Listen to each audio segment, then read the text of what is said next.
So right now, going to one of my properties. I've come to the house, it's not even the right keys. Yo bro, I'm at the property, yeah. The key, it's the wrong keys, you know. Don't think the carpet's gonna be done in time, if I'm being completely honest. So right now, going to one of my properties. So this property was with a social housing provider, well, support living provider, for the past, I'll probably say about 10, 11 months. But now the child has left the property and now the owner is basically giving back the property to run as a Airbnb. So that's what I'm doing now. I actually have a number of properties in this area. So what I'm actually gonna do is I'm just actually gonna put one of my contractors or a group of them into this property. So I've already arranged with them for them to come and stay in this property. So they're gonna stay in this property, what day is it? Just 1 second. So in 5 days, they're gonna check in and they're potentially gonna stay 5 to 8 months. So yeah, that's the situation with this house. So yeah, I think the good thing for me is that I don't need to spend a lot of money trying to get this up to a crazy standard. Because obviously the contractors, they don't really care about stuff like that. For them, they just want something reasonable, something clean, just so they can go back and forth to work. So yeah, I'm gonna check out the property, and then from this one, I'm gonna go to one of my other units that should be ready, and yeah, just see the progress on that one. I think that one should basically be ready to be go. I'm gonna check out this property now. So I've literally come to this property and the wrong keys are in the box. But I come to the house, it's not even the right keys. So this is why you always have 2 key boxes. Just in case. My mistake. Okay. Now I ain't been in this property I ain't been here in about a year, so I'm keen to see how it looks. Cool, so this is the place. This is all right. Let's see the sofa bed, let's see the condition of this. Okay, cool. This is not bad. See TV there, still set up. Chairs there. Cool, that's fine. Okay, cool. This place, they bought extra sofa, which is cool. Bought a table, which is also cool as well. That's fine. They've done the flooring. Good quality, to be honest. Okay, cool. So, I'll be honest, it's still a decent condition, man. So, let's check upstairs. I'm sure they changed the carpets of this place. If this was Airbnb, I would have to spend a bit more to get up to the right standard. But because it's contractors, I can get away with it. But I think the good thing is about the landlord, because I know the landlord personally, I think he's willing to put some money to get this up to Airbnb standard. So I'll just speak to him about that.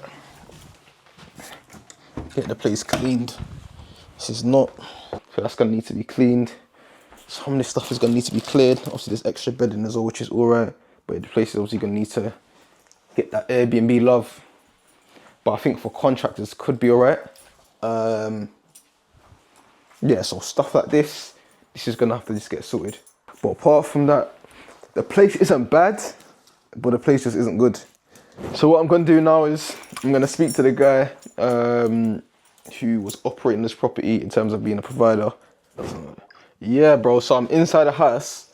There's a couple things that, obviously, this for contractors, it might just get away with, but if this was for Airbnb, yeah, man, it definitely wouldn't work, man. Because, for example, coming upstairs into the single bedroom, like there's a black box that's still there. Have you been to the property? Yeah, I went, I see it, but I didn't. Probably your eye is probably better than mine, though, isn't it? When it comes to these things. What is that black box? See, there's a black box in a single bedroom that's locked. I don't even know what's inside that black box. You have to take that out then. Black box. The bedside drawers as well. I don't even know if it's still in good condition. In the single room, it's okay. As I go into the one where the side doors were removed, what happened to the TV, the flat screen TV that was there? Okay, cool. So I'll need another flat screen TV there. Okay. Alright, well, let's do what we need to do then, innit? I'm happy to do what needs to be done, bro, to bring it up to the standard that needs to be. Yeah. But even also, aside from these lot, so is there still a likelihood that you can still use it for your services in the future? Yeah, in the future, but I want it to be used for both. Yeah, no, that's what I'm saying. But if it is going to be used for both, because again, with the contractors, cool, it's fine. I can just about scrape it. Obviously, still some stuff needs to be done. But if you wanted to get to it, because how it looks on the pictures is obviously not how it looks now, innit? So I think for contractors, it could be all right. But the main aim is obviously being guaranteed for Airbnb. And obviously, this place was making a lot on Airbnb. But obviously, the way it looks... All right, cool. I'll write a list now for the contractors. Say no more, bro. Yeah. Say. So yeah, my business is all about relationships, man. Obviously, have a good relationship. So when you have good relationship with people, man, stuff can get done very quickly, man. So that's the situation. I spoke to the landlord about this property, and yeah, so I'm just gonna write a list of things that need to get done so that this place can actually be back making money. Even though it's gonna do good for the contractors, but for Airbnb, this place was printed, man.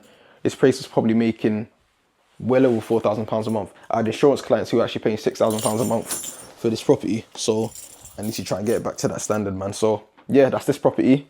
Yeah, we'll sort a few things out and then go on to the next property. In this game, yeah, time is money.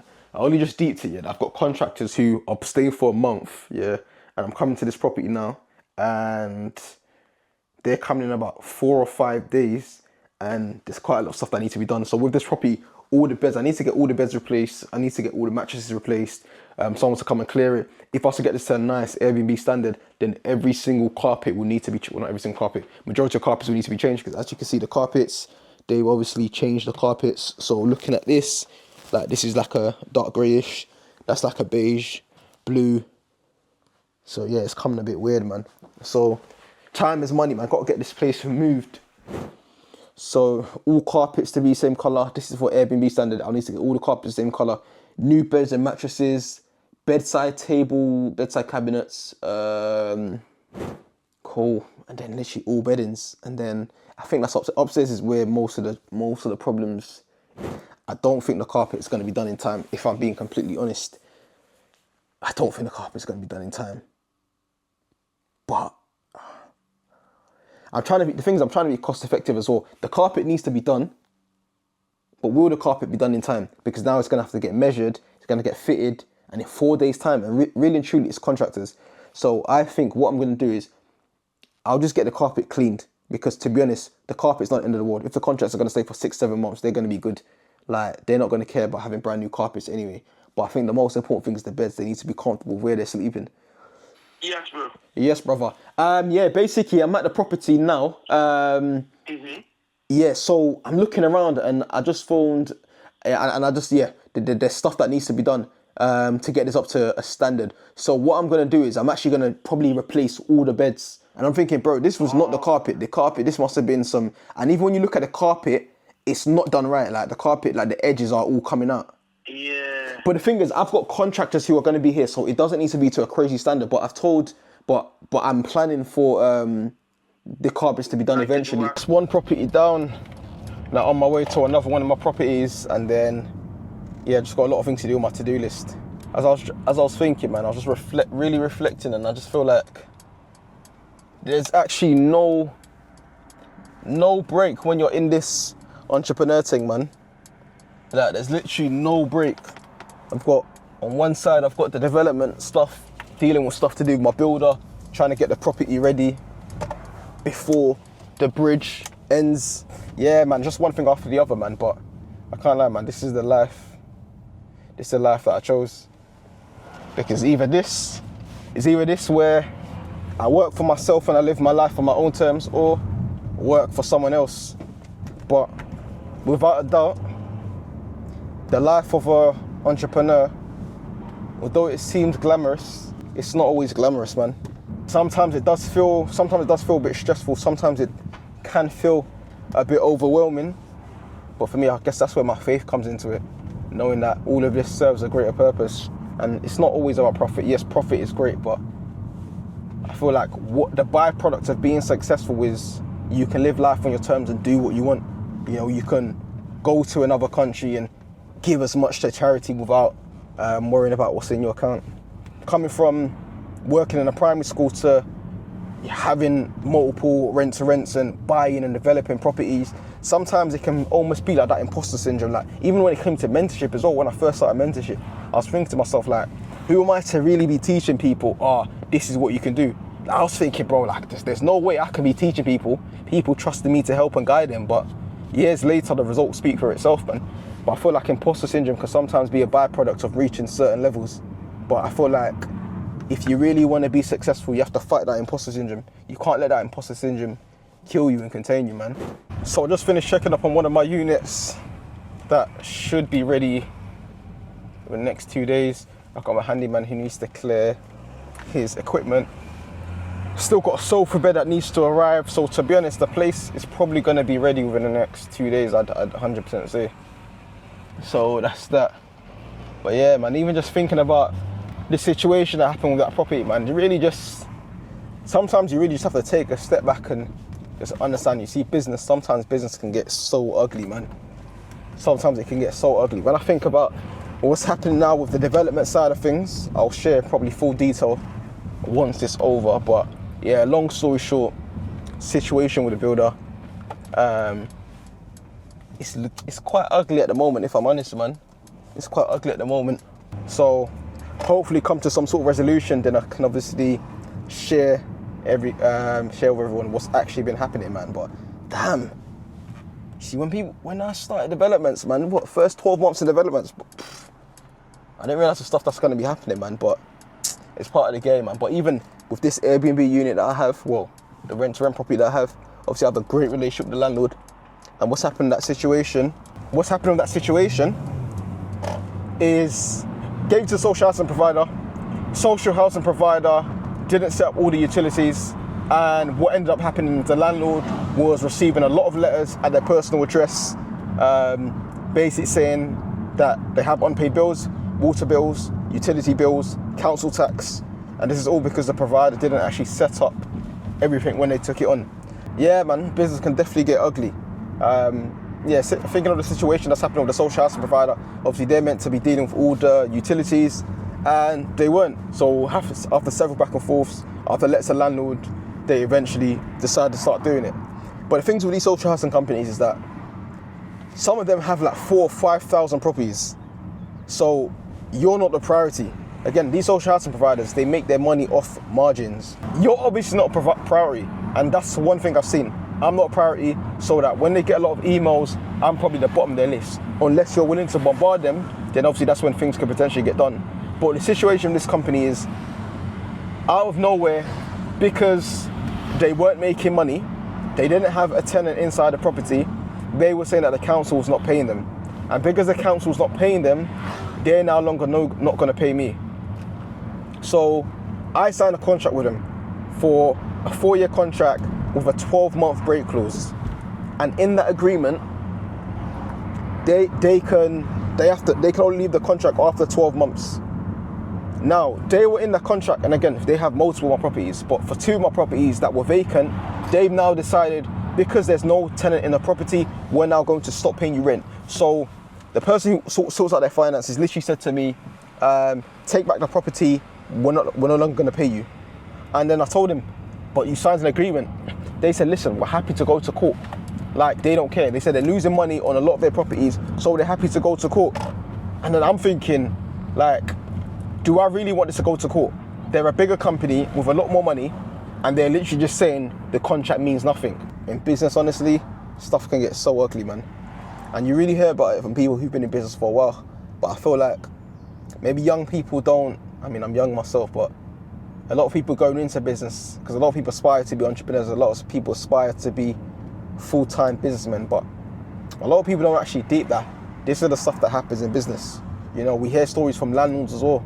Like, they have tenants in their properties, and the tenant just decides to stop paying rent. You know, and obviously nowadays that the government favours the tenants. So, yeah, man, this is why sometimes having a 9 to 5 is easier. Like, I know a lot of people want to be entrepreneurs, but that the truth of the matter is, being an entrepreneur is not for everyone. Like, a lot of people can't deal with the stress. A lot of people have enough stress as it isn't in their day-to-day lives, let alone add to business. You know, when I think of some of my HMOs, the early stories of that, when the tenants are not paying me rent and I still have to guarantee rent when I'm dealing with difficult tenants. Like, these are stuff that people are not ready for. But just be prepared for the worst times, because, like, bad times will most definitely happen, man. So, yeah, man, but I can't lie, I thank God still. I thank God, and I've managed to have a different outlook on how I deal with stress, man, because I think the early stages of my rent-to-rent business, I think I struggled a lot dealing with, like, the stress. Like, everything got onto me, man. I remember, like, even being in a relationship even felt 10 times harder because I was under stress from business, man. So But I feel like there needs to be a transition in a person's mind where they accept that this is life, this is business, like things can go wrong and things will go wrong. So the moment you accept that, things will become easier. And the reason why it becomes easier, not necessarily because like the pain or the stress is less, but it's because the way you deal with the pain and the stress, it changes. So I think my advice to people who are in business, change the way you look at stress and change the way you look at difficulty, because you would realize that you're able to do much more than you actually realize just by reprogramming how you deal with struggle and situations. Because when you go into a difficult scenario, understanding that when I come out of it, I'm going to be a better entrepreneur. When I come out of it, I'm going to be stronger. You will now look at stress different. It's like, for example, when people call landlords and they get rejected all the time from landlords, that's fine, you've been rejected 100 times. But if you actually have a growth mindset, you're able to say, okay, cool, I was rejected 100 times, but what have I learned from those 100 times I've been rejected? And if you're now able to turn that around, you'll be 100 times better than when you were when you first started. But all that happens is by reprogramming your mind, man. So yeah, man, a lot of food for thought, man. A lot of food for thought.